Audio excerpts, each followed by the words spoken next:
Ayan, magandang hapon muli sa atin mga kababayan, kaibigan, kamag-anak at mga kapatid.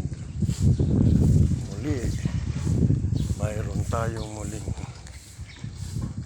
pupulsuhan. Pupulsuhan natin yung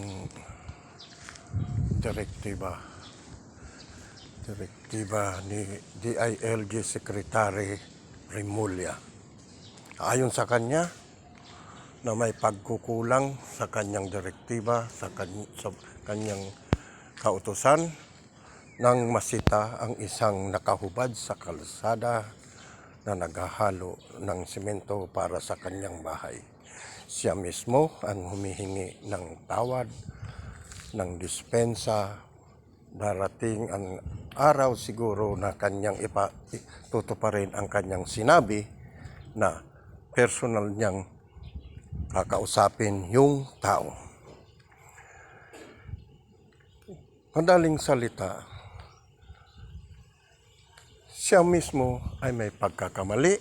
Inamin niya yung pagkakamali dahil ang sabi niya, nasa kanya ang full responsibility at siya ang mananagot. Sa mga ganyang salita, may naalala ako noon na sinabi rin niya na sa kanya ang full responsibility sa tukhang. Madaling salita, kung ano ang mga kasalanan na gagawa ng kanyang mga tauhan, kapulisan, siya ang may full responsibility at siya ang mananagot. Kaya lang magkaiba sila. Magkaiba sila ni DILG Remulla. Dahil nang siya ay inaresto, anong sabi niya? Ano ba ang kasalanan ko?